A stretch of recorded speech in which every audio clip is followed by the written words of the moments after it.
about what was going on here in LA because it was the first time fans were allowed back in Staples Center since the NBA shut down in March of 2020. It was just under 2,000 fans, but they were loud. They were in the stands to watch their Lakers on the Celtics. LA also got some good news before the game. Anthony Davis officially cleared to full contact practice, Lakers coach Frank Vogel said. Vogel also said AD's return to game action is imminent. Maybe as soon as Monday, maybe a couple days after that. Now, he did say he'd be playing in shorter bursts, like 15 minutes, Ramona. But what does that pending return mean for this Lakers squad? Well, listen, they got 2 games coming up against the Jazz. And then, Rachel, they have 2 very important games in Dallas. Yes. And when we're talking about can the Lakers avoid this play-in tournament, okay, next week, again, in Dallas, they're staying over, okay? We'll have that on TNT and ABC. You'll be there, okay?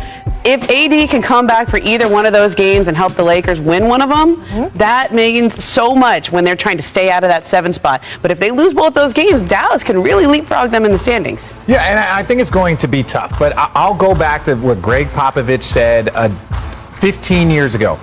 I've been the 1 seed and I've been banged up, and I've been the 7 seed and I've been healthy and made it to the finals. Like, you want your guys to be very, very healthy. And obviously the Lakers don't want to be in a play-in situation. You don't want that. Teams are too good. Luka can get hot. Steph can get hot, and there's not a human on possible that can do anything about it. But ultimately, as long as they're out of there, their focus is really health. I think they're still pretty confident about that. I get it, and I know it's particularly fashionable right now to say seeding doesn't matter. We're hearing that in the East too, that kind of thing. But your road to the finals, it does matter who you play. Oh, yeah. And there are teams at the top of the Western Conference bracket right now that I think even the Lakers. It matters more in the East. It matters more in the East, I think, than it does. If you're talking about being fearful of somebody, if you're the Nets and you have to go through Embiid and you have to go through Giannis, so that means you're going to have more grueling games. It's going to be more intense. It's going to be more physical, and your team has already dealt with injury issues.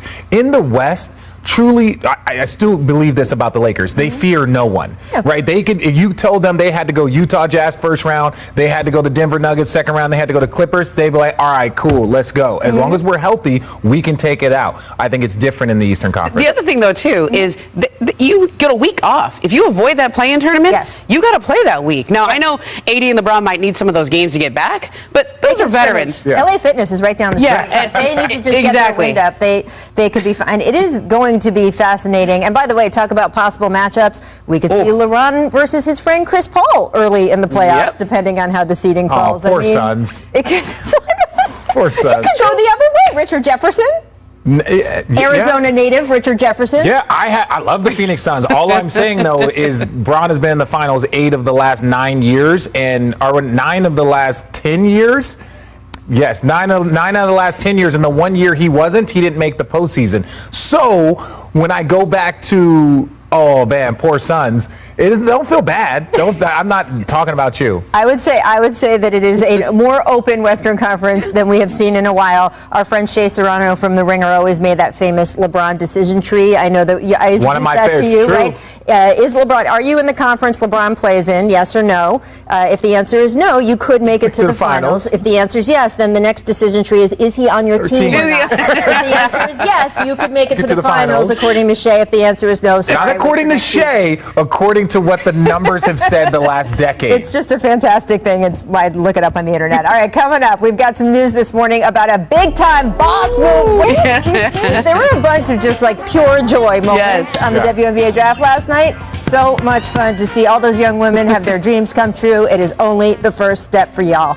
All right, welcome to The Jump. I am Rachel Nichols alongside NBA champ Richard Jefferson, ESPN senior writer Ramona Shelburne. You're going to see my conversation with two-time MVP Steph Curry in just a bit. That's ahead of the Warriors' primetime ABC showdown tomorrow night. But first, we have to talk about his performance last night. Steph scored 33 points in a 119-101 win over the Cavs. Curry topped 30 for a career-best 9th straight game. According to Elias, Curry's 30-point streak is second most all-time of any player who's at least 33 years old. Apparently, you're in the old guy category now. Steph right behind Kobe and right in front of MJ, so that is not bad company to keep.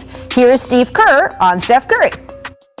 Well, he's been amazing. You know, he just does it night after night, and it's a lifetime of training and mental work, and I think maybe the absence, you know, when he hurt his tailbone maybe gave him some fresh legs, because since his return, he's just been incredible, even by Steph's standards. I love, by the way, all the Elias stats and all the computations. Steph Curry is on actual fire. That is the way to describe what is happening. On Tuesdays, when the dew point is at 7 points. He's got the most whatever. The man is incendiary. And look, Richard, you played with him. You played on that Warriors roster. Have you learned anything more about Steph Curry just from this stretch and what he's done under these circumstances? Yes, but I would say I would go back to last year, right? When you knew their team was going to be shorthanded and they got off to a rough start. I think he has become a much better basketball player, and that's hard to say about an MVP, but I'm saying navigating the team that he has, because this is, like, you look at the team that he has this year and the team that he had last year. Prior to, them making that first initial run and kind of introducing when Mark Jackson was the head coach, they've always had kind of a loaded squad or a very good squad. And I think last year he was still trying to figure out how to play with his teammates, but I think this year he's learning how not to do it on his own, but how to kind of go be himself with those guys. Right. Rachel, it reminds me of the year where Kobe went out and was just dropping 50 every night, right? And the message that when I watched it was like, get that man some help. Oh my gosh, give him some guys to play with, because that year was just, it was wonderful to watch, but it was also hard to watch. Yes. And I think with Steph, like, yes, Klay's going to come back, okay? Eventually Klay will come back, but they need to build that roster out around him, because he's too good of a player to be competing for the 8th, 9th, 10th seed this year. And I like what he said about, I'm for the play-in tournament. I like this. We talk so much in the show and around the league about making the regular season matter. And you know how it matters is when guys like Steph Curry say it matters. Right. And they show up on a Thursday night in Cleveland and do what he did. This is where I go back to the statement Mark Cuban made to our Tim McMahon.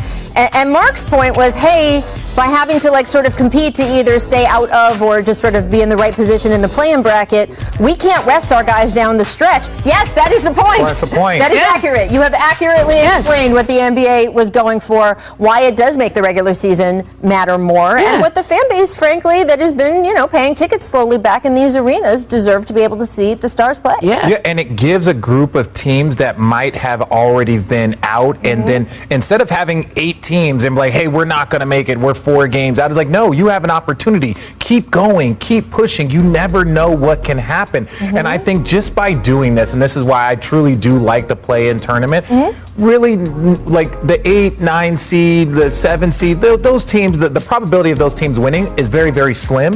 So let the bottom 5 teams battle it out for those 2 spots. By the way, if the Mavericks and Warriors end up playing a play-in game, we will all be watching the Lucas Steph show. So I think it's just good perspective on what is for the fans this season, and hopefully everyone can stay as healthy as possible. I do want to add that Warriors rookie center James Wiseman had surgery to fix that meniscus injury in his right knee. We've known that this was coming, but it was official. He now will miss the rest of the season, the team announced. We all wish him a speedy recovery. This just stinks. Injuries stink. That is my motto for this entire season. Injuries. When we talk about league MVP right now, particularly as it pertains to centers, there's the Joker, Nikola Jokic, who hasn't missed a game this year, and then there's you with comparable, obviously with better numbers. When you think about it right now, do you believe you're the league MVP? When Shaq won his MVPs, averaging 29.7 and 13 boards, I'm up there when it comes to stats, and also being the best team in the East. What more can you ask? And you look at the last 2 MVPs, same thing, Giannis. I mean, those were his numbers, and he had the best record in the East.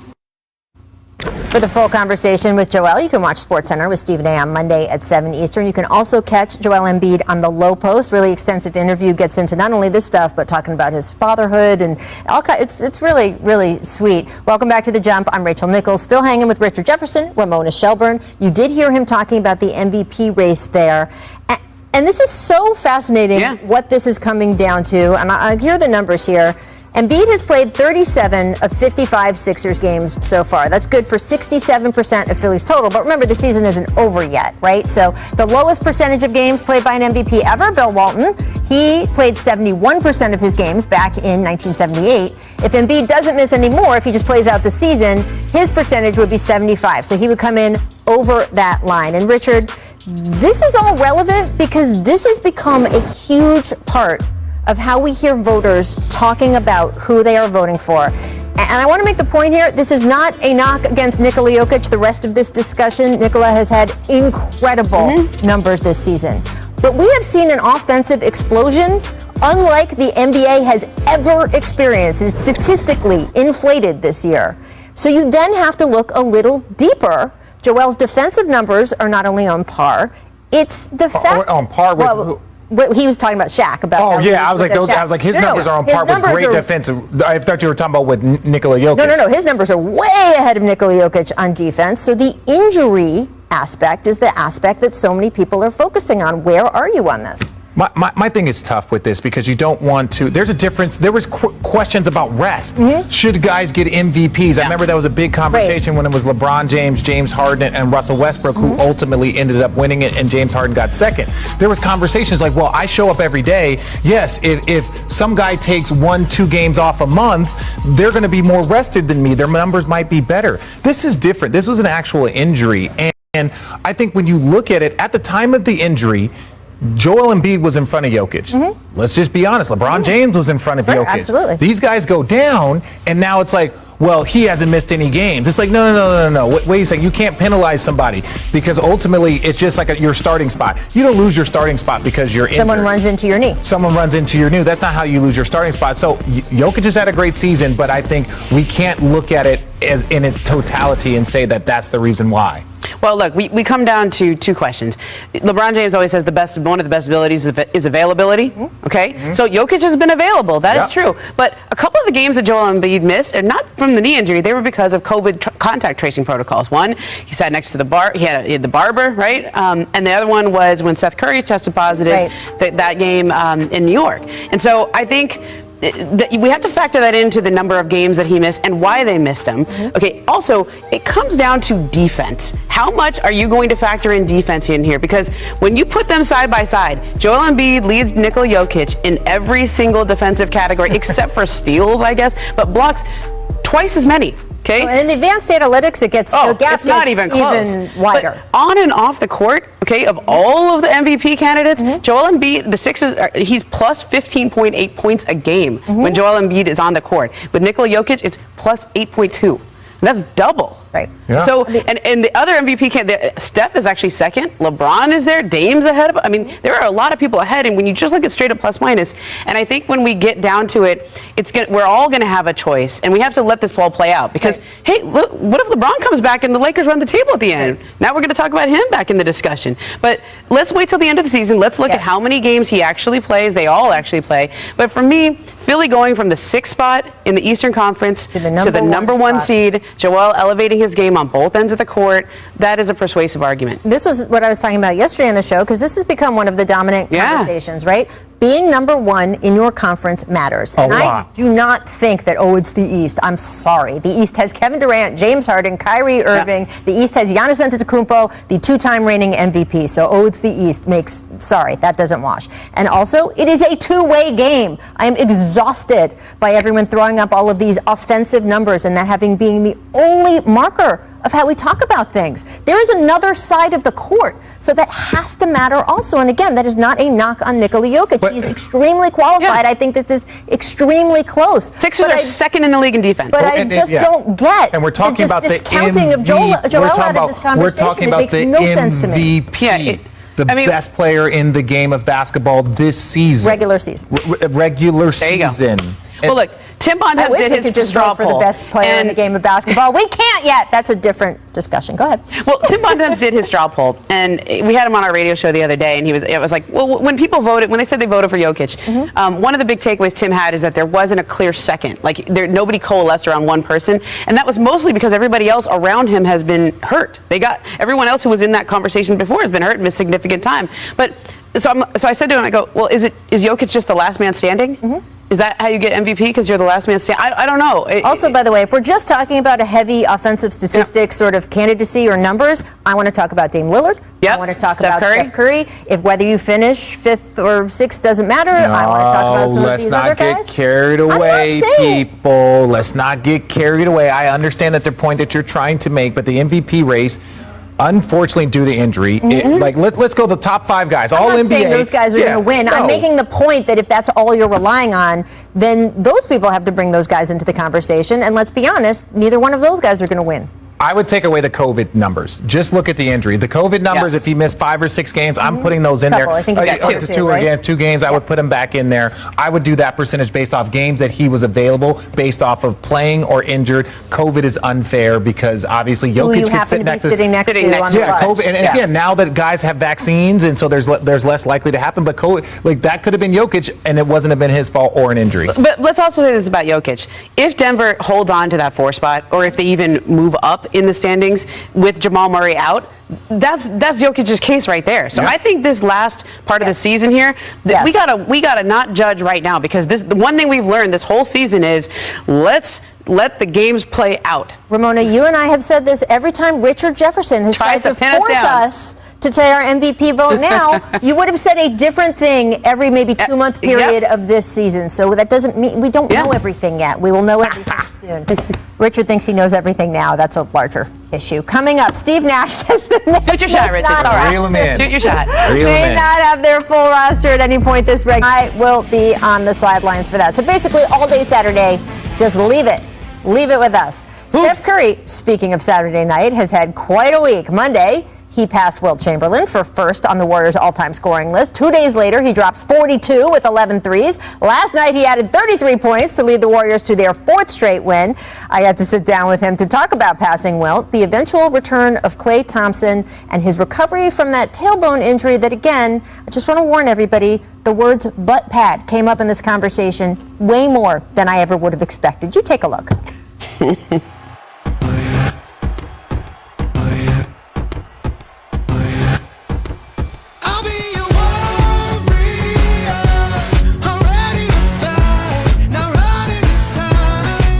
Those nights you have where you are just on fire and hitting from everywhere, take us inside, because it's not just that most of us mere mortals have never done that, but most players in the history of basketball have never gotten hot the way you can. What is that like? I still haven't really found a great way to put it into words, because it's kind of just a flow and a rhythm. When you're in that vibe, it's a confidence unlike any other, and it's a zone that you don't really think about much, to be honest. It's just you're kind of just living in the moment. You had one of those nights the other night. Stephen Curry, now the all-time leading scorer in Warriors franchise history. He shines brighter than the Big Dipper as he passes Wilt Chamberlain into history. What did that mean to you, just with your history with this organization? It's kind of surreal, to be honest. There's nothing that really prepares you for anything like that. And the first thought is, wow, to pass Wilt in any record book is dope. The second thought is, 12 years, how many guys I play with, and how many moments and memories that you have along the way. And so that, for me, was a kind of a moment to kind of just appreciate and celebrate. And hopefully I got a lot more in the tank to add to that scoring total. Yeah, you got to pad it now. You got to make sure no one can pass you. Exactly. Records are meant to be broken, but hopefully not this one. You've talked about how it would be cool to play your entire career with the Warriors organization, a little Kobe Bryant style. How much of a priority is that for you? You have some contract decisions coming up this offseason. It's always been a priority, and when you look at guys like Dirk, Kobe that I played against and have heard them talk about what that's meant, they don't speak on it lightly. There's a reverence for that club. You never know what can happen, obviously, but I feel like that's always been something that would mean so much to me. And you want to stay competitive. You want to stay in that fight where you're winning championships, and if I can accomplish both, that's the ultimate goal. Steph, I was trying to sum up your last 6 or 7 years to kind of put it into a capsule of a question, and it's just a crazy roller coaster. You have been to this mountaintop, and then the crash of all of these injuries over the last 2 seasons. You just had another one with your top rookie, James Wiseman.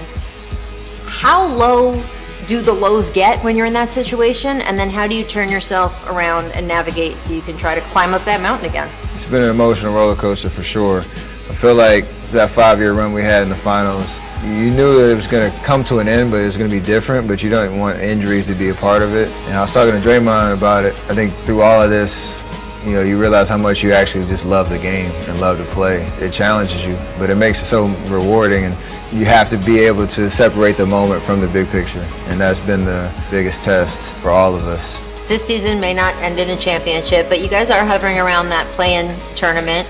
Draymond is Draymond, right? He said, does not motivate me at all. And Luka Doncic actually the other day said he doesn't even understand why there is a play-in tournament. Well, what do you think about the play-in tournament? I like the opportunity that's in front of us, and we have an opportunity to make the season mean something down the stretch because of the play-in, because of the opportunity of peaking at the right time. So I'm sure there's going to be a lot of opinions on it, and we'll see how it plays out, but I'm with it. We do need to talk about Klay Thompson because he's been kayaking around the bay. And he wore a sailor outfit to the game the other night. I'm on a boat.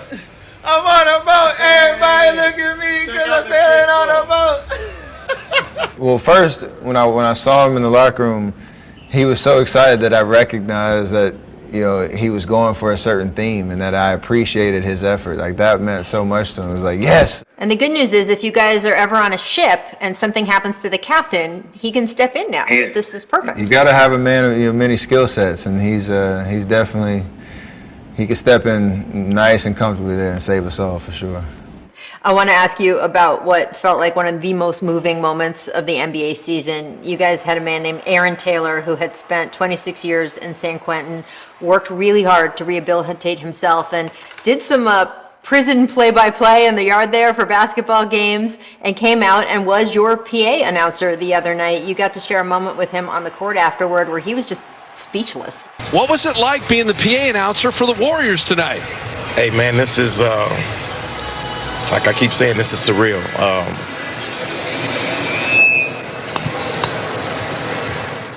What was that like?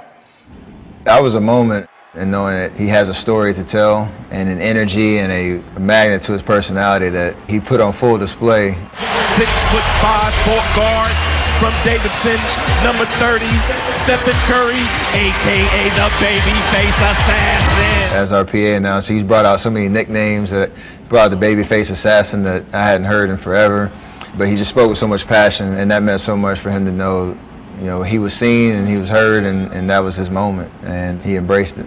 You also recently had to deal with a tailbone injury. The injury actually sidelined you longer than you expected. I don't know what coming back from that was like. I also wanted to know what your friends and your family had to say to you about having a hurt butt for so long. Yeah, it was a very awkward injury. I do have a molded plaster protection or butt pad, if you will, that keeps me from doing any more damage to it while I play through the injury. So it's more comical at this point. I'm past the hard parts of it, but I do have a constant reminder when I put my gear on before the game. The butt pad is definitely necessary. We've also gotten to see some really fun moments with your family over this whole stretch. You're wearing the WNBA sweatshirt right now. Does this mean that one of your two daughters, you think, is going to be the next player? Do you think it's going to be your son? Because every time we see you with your kids, of course, we can't help but be reminded of all the footage of you on the sideline with your dad when he played.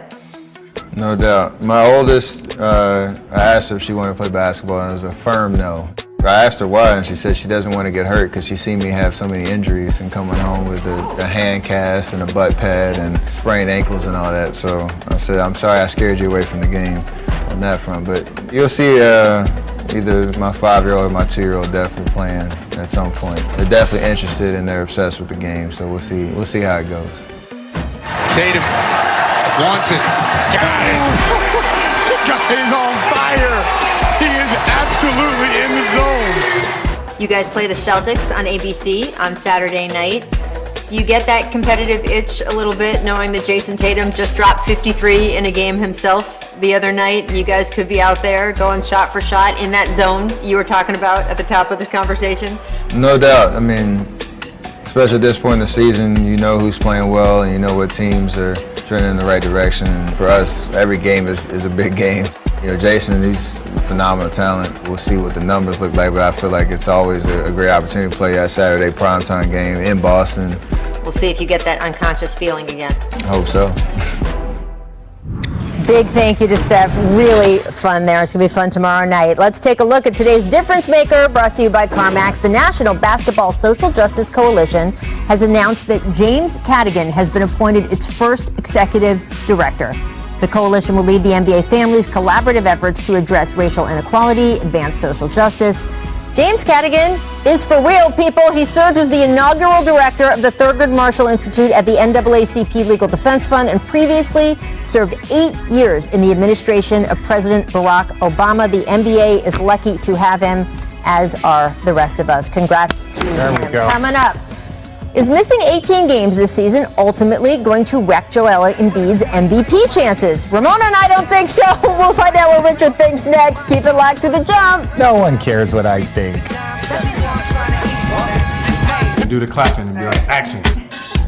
It's a make or miss league. Maybe a little more funny than that. I don't know what am I make or missing? It's a make or miss league. Cut that. Get that. Make memories. Remember when Warriors Cavs was a thing? Richard, do you remember that? Yes, I do. All right, well, look at this ball movement last night by both squads. My guy JB Bickerstaff got that ball humming. Okay, JB, just like I taught you. Excuse me. No, I'm just kidding. I did not teach him any of that. Nothing. Are you going to start claiming credit for other people? I'm 100%. JB Bickerstaff, all of his success as a coach and what he's doing is predicated off my love. Okay. I will say this, the job JB has done with a roster that doesn't always make sense in the way it fits together and guys coming in and out, with Drummond obviously leaving, I think that it's really in the trade they made this year, I think that he deserves, shout out JB, deserves all the appreciation. All right, Miss Aggression staying in Cleveland, Gary Payton II, going way up for the slam. Now he misses, but I don't even care because Ramona, did you know his nickname is Mitten? You get it? Because his dad is the I get glove. it. That's so cute. Get it? I don't care. He can miss all. He lets people call him Mitten. He can miss all of the dunks he That's great. Lean into it. Yeah, somebody gives you a nickname, lean in. Yeah, those are kitten mittens. Dude. What? You need to be a little bit bigger so you can palm. No, it's always sunny. No kitten mittens. Okay. Okay. We have to get you up on Mythic Quest too. All right, make repertoires. Watch this move by Jaylen Brown early in the fourth. Oh, I love his skill. He dropped a 40-piece last night. His game is so smooth right now. I will say this, Jaylen Brown, no player has improved their skill and footwork like he has over the last 3 years. You showed me one player 3 years ago to what they can do now. He is number one, and that is work in the gym. That is time put in. Congratulations, Jaylen Brown, because it's impressive. I mean, he was so efficient last night. I mean, they had to come back into the game at the end of the game because the Lakers almost came all the way back. Yeah, for a guard. Yeah. That's not a big man doing that. That's a guard. I dig it. So good. And your point about the work, Richard, I've talked to him about this, and everyone's looking for some secret reason or tutelage or someone gave him some advice. He's worked his butt off. That is how he's gotten better. The skill and footwork is just through the roof. Yep. All right, Miss Naysayers. Giannis going behind the back twice, I tell you. Ooh. Then finds Bobby Portis for the bunny. Okay. All right, so moves like this from Giannis, right, guys? Like this Rachel, does that look like Steph Curry's warm-up drills? His dribbling drills? Yeah, it's in a different body, so it's a little. It's like. But I see Steph do that before every game. Right? But this is the same thing with skill work. Now, I'm not going to say Giannis hasn't improved, but like that was the kind of put him to the point. Yeah. And once you get to the point, you have to immediately improve your skill work, and he's done a great job. That's why he's two-time MVP. Well, we discussed yesterday, Richard. Giannis had missed a career-high 6 straight games with left knee soreness. Returned last night. He scored 15 points, grabbed 5 rebounds, 25 minutes of action. How do you protect Giannis's knee with 17 games left in the season, Richard? Because, of course, you want him to keep gearing up for the playoffs, but you need him for the playoffs. And we've seen with knee injuries, Jamal Murray earlier this week, it can be rough. I think, again, back-to-backs out, stuff like that. I think you have to gauge it. When I say back-to-backs, that means it doesn't just mean the second in. It means hey, if there's a game that our guys and we want to get some other guys minutes and opportunities, Giannis, this is going to be one. I'm not a big fan of minute restrictions. If a guy can go, he can go. Yes, working your way back is one thing, but just to take a semi-healthy player and be like, hey, we're just going to restrict you. Number on it. It's like, dude, look, let's just limit your games. Obviously, there's not practice and travel, but I think that's the only thing that you can do if you're looking for the future. Well, the other thing, too, that helps is that they're pretty locked into that 3 seed. seed, right? And they don't necessarily. I mean, Boston's making a little run here, but they're not. They're pretty set in that spot, and so you don't have that pressure of trying to climb the standings, trying to hold off somebody to catch you. I think for Giannis, the biggest thing now is it's not the team restricting you. It's got to come from you. You've got to know your own limitations. You've got to know that you've got to be healthy for playoffs. And I think his experiences over the last couple of years with those playoff disappointments have settled in, and he understands it himself now. It's not somebody telling him. No, he's made the point. He and I have talked about this through this year. Is not winning every game is tough for him, right? It's tough for him to not put every single piece of energy he has into every single game. That is why he is wired. That is what made him an MVP. That is why he is so competitive. But he said that he has needed to dial that back a little bit for the greater good of the greater cause of later in the season. And as you said, that 3 spot means you will probably end up playing. If you find your way through the finals, you will probably had to go through both the Nets and the Sixers. So that is something that they got to gear up for. All right, coming up, you're going to see my conversation with 2-time MVP, 3-time champion Steph Curry. Stick around to hear his thoughts on his hot streak, the play-in tournament, and how he's protecting his backside. Literally, the word butt pad comes up much more